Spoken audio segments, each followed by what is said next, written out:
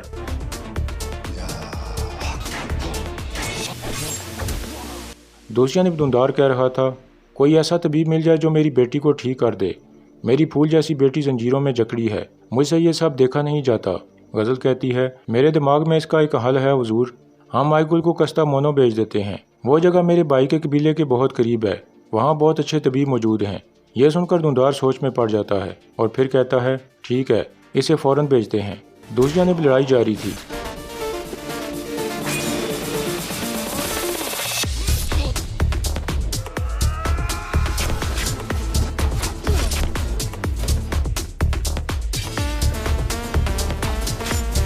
اس طرح عثمان زخمی ہو جاتا ہے۔ بامسی عثمان کے پاس آ کر پوچھتا ہے کیا تم ٹھیک ہو عثمان؟ کائی قبیلے میں بہادر کہہ رہا تھا آئی گل نے آپ پر حملہ کیا۔ غزل کہتی ہے وہ پاگل دیوانی ہے، اسے میں علاج کے لیے اپنے بھائی کے قبیلے میں بھیج رہی ہوں، تم یہ بتاؤ کہ بھائی جان نے کیا کہا؟ بہادر کہتا ہے وہ ہمیں گیاتو سے بچائیں گے امی، اور اس سے بات چیت کریں گے، لیکن وہ چاہتے ہیں کہ عثمان کے پاگل پن کو روکیں۔ غزل کہتی ہے عثمان صوفیہ کے جال میں پھنس چکا ہے، اب وہ نہیں بچ سکتا، اس کی موت کی خبر جلد آ جائے گی۔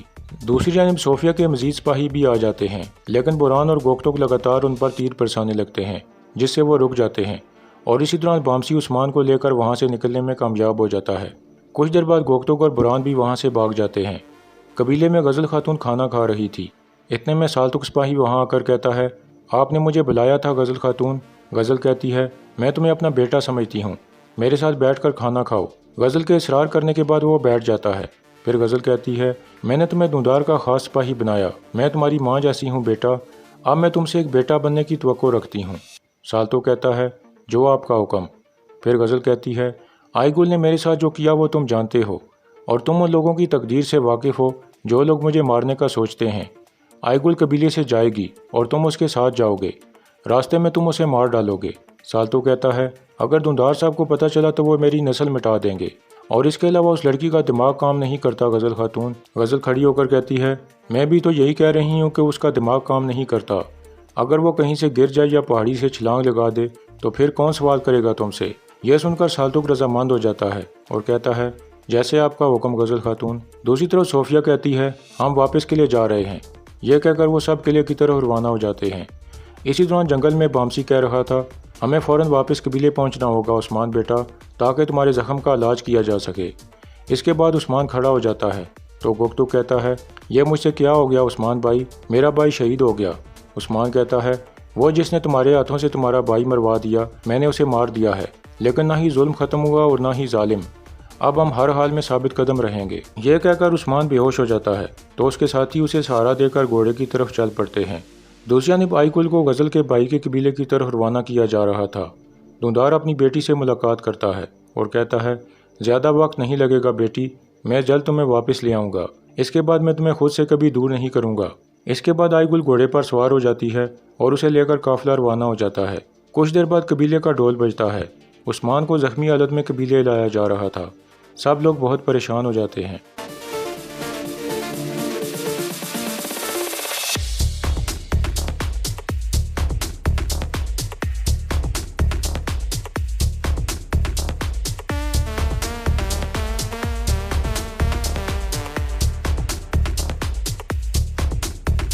اس طرح سب لوگ عثمان کے لیے بہت پریشان تھے۔ شفا خانے میں سلجان اور بالا خاتون عثمان کے زخم کا علاج شروع کر دیتی ہیں۔ دوسری طرف صوفیہ اور اس کے سپاہی واپس قلعے میں پہنچ جاتے ہیں۔ گھوڑے سے اتر کر صوفیہ کہتی ہے سپاہیوں کو جنگل میں بھیجو، پتہ کرو کہ عثمان وہیں ہے یا قبیلے پہنچ گیا، اگر وہ زندہ ہے تو وہ قلعے پر حملہ کرے گا۔ اس کے بعد صوفیہ ایک کمانڈر کو کہتی ہے تم ہماری نجات کی آخری امید کی طرف جاؤ گے، آیا نکولا کی طرف، تم اسے کہنا کہ صوفیہ کو ترکوں کے خلاف مدد کی ضرورت ہے۔ یہ سن کر کمانڈر روانہ ہو جاتا ہے۔ کائی قبیلے میں بہت سے لوگ شفا خیمے کے باہر کھڑے تھے اور عثمان کے لیے بہت پریشان تھے۔ اتنے میں سلجان باہر آ کر کہتی ہے وہ ٹھیک نہیں ہے، کچھ بھی ہو سکتا ہے۔ یہ سن کر سب مزید پریشان ہو جاتے ہیں۔ گندو صدمے سے نیچے گر جاتا ہے۔ اسی دوران گوکٹوک اپنے بھائی کو نور کی قبر پر پہنچ چکا تھا اور بیٹھ کر رو رہا تھا۔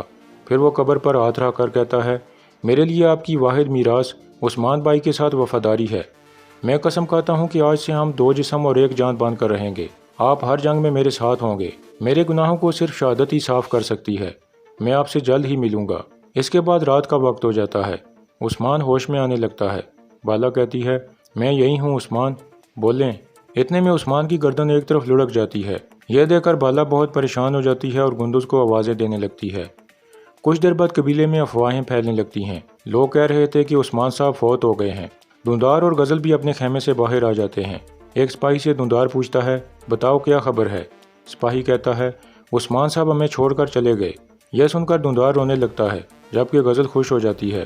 دھندار کافی دکھی ہو کر زور زور سے رونے لگتا ہے اور پھر کہتا ہے یہ سب میری وجہ سے ہوا ہے کیونکہ میں اس کا ساتھ نہ دے سکا۔ اسی دوران شفا خانے کے باہر قبیلے کے بہت سے لوگ جمع ہو چکے تھے۔ کچھ دیر بعد گندوز نکل کر باہر آتا ہے اور سب سے مخاطب ہو کر کہتا ہے میرا بھائی ہم سب کی طرح ایک بشر تھا اور ہر بشر نے ایک دن اس دنیا سے ہجرت کرنی ہوتی ہے۔ باقی رہنے والی ذات صرف اللہ کی ہے۔ ہم سب کے سب عارضی ہیں۔ یہ سن کر سب لوگ غمگین ہو جاتے ہیں اور پھر اللہ اکبر کے نعرے لگانے لگتے ہیں۔ اس کے بعد صبح کا وقت ہو جاتا ہے۔ صوفیہ کے ایک سپاہی قلعے میں پہنچتا ہے اور صوفیہ کے پاس آ کر کہتا ہے میں آپ کے لیے خوشخبری لایا ہوں شہزادی صوفیہ، عثمان اب اس دنیا میں نہیں رہا۔ یہ سن کر سب خوش ہو جاتے ہیں۔ صوفیہ کہتی ہے خداوند تیرا شکر ہے، آخر کار عثمان مر گیا۔ پھر وہ بلند آواز میں کہتی ہے قلعے میں سب کو خبر کر دو عثمان مر گیا، جشن مناؤ۔ یہ سن کر قلعے کے سب لوگ بہت خوش ہو جاتے ہیں۔ صوفیہ کہتی ہے ہم نے انتقام لے لیا بابا، اب آپ سکون کی نیند سو سکتے ہیں۔ پھر سب لوگ صوفیہ زندہ باد کے نعرے لگانے لگتے ہیں۔ اس کے بعد جنگل کا منظر سامنے آتا ہے۔ سالتوک سپاہی کا قافلہ ایک جگہ رکا ہوا تھا۔ کچھ دیر بعد وہ اٹھ کر ایک بستر کے پاس آ جاتا ہے جو آئی گل کا بستر تھا۔ پھر سالتوک زور سے اس پر خنجر مار دیتا ہے لیکن بستر کے اندر کوئی نہیں تھا۔ آئی گل بھاگ چکی تھی۔ سالتوک پریشان ہو جاتا ہے اور پوچھتا ہے آئی گل کہاں ہے؟ ایک سپاہی کہتا ہے وہ ابھی تو یہیں تھی۔ یہ سن کر سالتوک اس کی گردن پر خنجر مار دیتا ہے اور پھر دوسرے سپاہی کو کہتا ہے جاؤ جا کر آئی گل کو ڈھونڈو۔ دوسری طرف قلعے میں جشن شروع ہو چکا تھا کیونکہ انہیں عثمان کی موت کی خبر ملی تھی۔ ہر کوئی خوشی سے جھوم رہا تھا۔ کچھ دیر بعد ایک قافلہ قلعے کی جانب بڑھنے لگتا ہے جسے دیکھ کر قلعے کا ایک سپاہی کہتا ہے آیا نکولا آ رہا ہے، جا کر شہزادی کو اطلاع کرو۔ قافلہ آہستہ آہستہ آگے بڑھ رہا تھا۔ کچھ دیر بعد ایک سپاہی صوفیہ کے سامنے جا کر کہتا ہے جس کا آپ بے صبری سے انتظار کر رہی تھیں وہ لوگ آ گئے ہیں۔ صوفیہ کھڑی ہو کر کہتی ہے ایناگول قلعے کے بہادر آیا نکولا ہماری مدد کرنے کے لیے آئے ہیں۔ یہ سن کر سب لوگ پرجوش ہو جاتے ہیں اور پھر نکولا کے استقبال کے لیے مرکزی دروازے کی جانب بڑھنے لگتے ہیں۔ صوفیہ بھی مسکراتے ہوئے آگے بڑھ رہی تھی۔ کچھ دیر بعد قافلہ قلعے کے باہر رک جاتا ہے۔ پھر وہ گھوڑوں سے نیچے اتر آتے ہیں اور قلعے کے اندر داخل ہو جاتے ہیں۔ سب لوگ انہیں خوش آمدید کہنے لگتے ہیں۔ پھر صوفیہ کہتی ہے آیا نکولا کے بہادر سرماؤ، اپنے قلعے میں آپ کو خوش آمدید۔ اس کے بعد دو سپاہی ایک قالین اٹھا کر آگے آنے لگتے ہیں تو انہیں دیکھ کر صوفیہ کہتی ہے لگتا ہے کہ آیا نکولا جیسا شاندار انسان اپنے ساتھ ہمارے لیے خوبصورت قالین بھی لایا ہے۔ پھر وہ سپاہی اس قالین کو کھول دیتے ہیں تو اس کے اندر سے صوفیہ کے کمانڈر کی لاش نکل آتی ہے جسے دیکھ کر صوفیہ حیران پریشان ہو جاتی ہے۔ وہاں موجود سب لوگ بھی چونک جاتے ہیں۔ پھر صوفیہ سخت غصے میں کہتی ہے کس کی جرت ہے یہ؟ کس نے کیا ہے یہ؟ اتنے میں کچھ نقاب پوش شخص آگے بڑھنے لگتے ہیں۔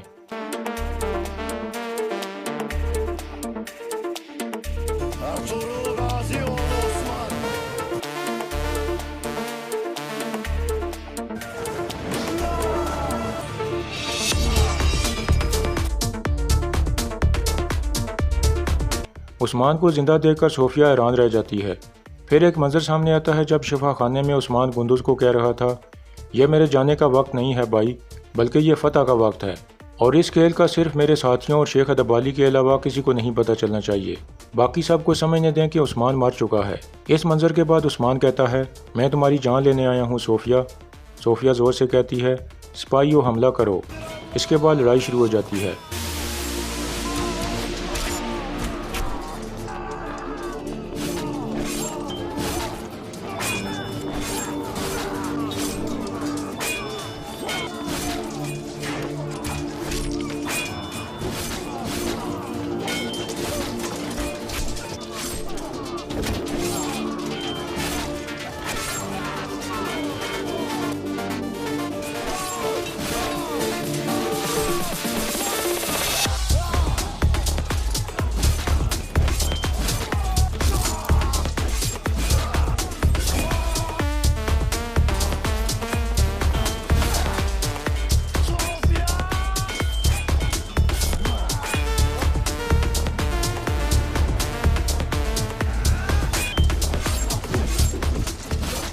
اس طرح عثمان صوفیہ کے سامنے پہنچ جاتا ہے تو صوفیہ کہتی ہے یقیناً آج میں اپنا ادھورا کام پورا کروں گی۔ عثمان کہتا ہے میں اس کے لیے کوئی تمہاری قبر بنا دوں گا صوفیہ۔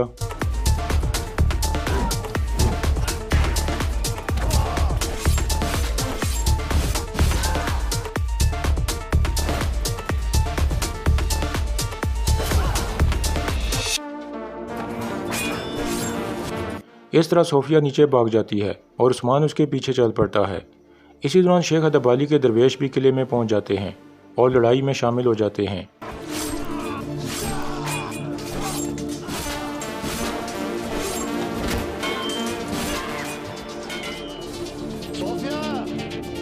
اس طرح عثمان ایک بار پھر صوفیہ کے سامنے پہنچ جاتا ہے اور کہتا ہے بھاگنے کی کوئی جگہ نہیں بچی صوفیہ۔ صوفیہ کہتی ہے میں تمہیں اور تمہاری نسل کو مٹا ڈالوں گی۔ عثمان کہتا ہے کفر سے جس سرزمین کو تم نے ناپاک کیا ہے ہم اپنے ایمان سے اسے پاک کرنے آئے ہیں، اب تمہارا حساب چکانے کا وقت آ گیا ہے۔ صوفیہ کہتی ہے اتنا آسان نہیں ہے۔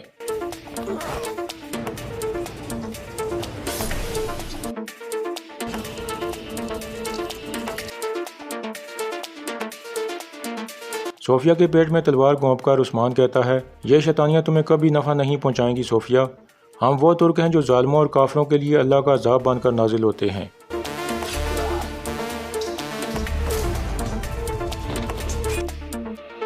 اس طرح صوفیہ کا خاتمہ ہو جاتا ہے۔ کچھ دیر بعد ہیلن آ جاتی ہے اور کہتی ہے شہزادی آپ کی قربانی رائے گاں نہیں جائے گی، میں انہیں نہیں چھوڑوں گی۔ اس کے بعد وہ صوفیہ کی لاش کو اٹھا کر اندر کی طرف چل پڑتے ہیں۔ اسی دوران قلعے میں شدید لڑائی جاری تھی۔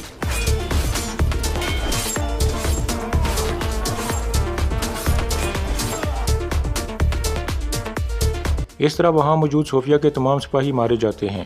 عثمان اور اس کے سپاہی ایک جگہ کھڑے ہو جاتے ہیں۔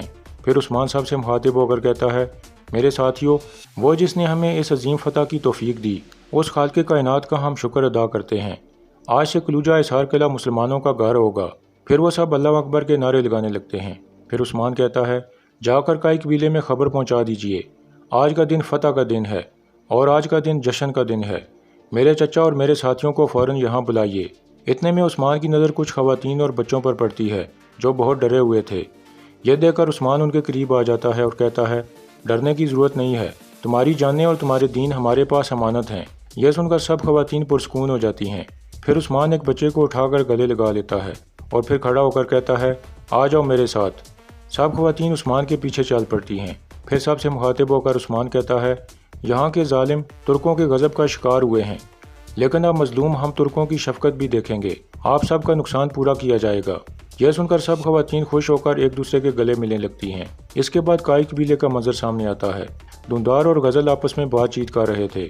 اتنے میں بہادر بھاگتا ہوا وہاں پہنچتا ہے تو اسے دیکھ کر غزل پوچھتی ہے خیریت ہے بہادر، تمہارے چہرے کا رنگ کیوں اڑا ہوا ہے؟ بہادر کہتا ہے عثمان مرا نہیں ہے، اس نے صوفیہ اور ہمارے ساتھ ایک کھیل کھیلا اور قلعہ فتح کر لیا۔ یہ سن کر غزل حیران پریشان ہو جاتی ہے اور کہتی ہے وہ کل کا بچہ عثمان ہم سب کی آنکھوں میں دھول جھونک گیا، آپ جس کے لیے رو رہے تھے یہ کیا ہے اس نے آپ کے ساتھ۔ دھندار بھی کافی حیران تھا۔ پھر بہادر کہتا ہے عثمان نے ایک سپاہی بھجوایا ہے، اس نے آپ کو بھی وہاں آنے کی دعوت دی ہے بابا۔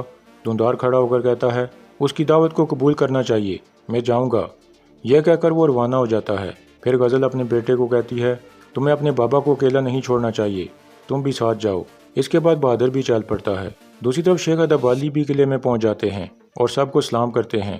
پھر شیخ ادبالی عثمان کو کہتے ہیں یہ فتح تمہارے خواب میں آنے والے درخت کی پہلی شاخ ہے بیٹا، انشاءاللہ تم فتح پر فتح حاصل کر کے مظلوموں کو امید دو گے۔ عثمان کہتا ہے انشاءاللہ شیخ صاحب۔ اس کے بعد عثمان کائی قبیلے کا پرچم اٹھا کر آگے بڑھ جاتا ہے۔ دوسری جانب سالتوک سپاہی واپس قبیلے میں پہنچ جاتا ہے تو غزل پوچھتی ہے کیا کام ہو گیا؟ سالتوک کہتا ہے آئی گل فرار ہو گئی ہے، ہم نے اسے ہر جگہ ڈھونڈا لیکن وہ کہیں نہیں ملی۔ یہ سن کر غزل اسے ایک زوردار تھپڑ مار دیتی ہے اور پھر غصے میں وہاں سے چلی جاتی ہے۔ دوسری جانب دھندار اور بہادر بھی قلعے میں پہنچ جاتے ہیں۔ دھندار کہتا ہے تم غداروں کو کبھی معاف نہیں کرتے عثمان۔ عثمان کہتا ہے غداری کی قیمت ہم نے چکا دی ہے چچا، لوگ آج جشن منائیں گے اور آج ہماری نئی شروعات ہوگی۔ پھر وہ دونوں ایک دوسرے کو سلام کرتے ہیں۔ اس کے بعد عثمان کائی قبیلے کا جھنڈا لے کر قلعے کے اوپر پہنچ جاتا ہے اور بیزانتینی جھنڈوں کو نیچے گرانے لگتا ہے۔ سب لوگ اللہ اکبر کے نعرے لگا رہے تھے۔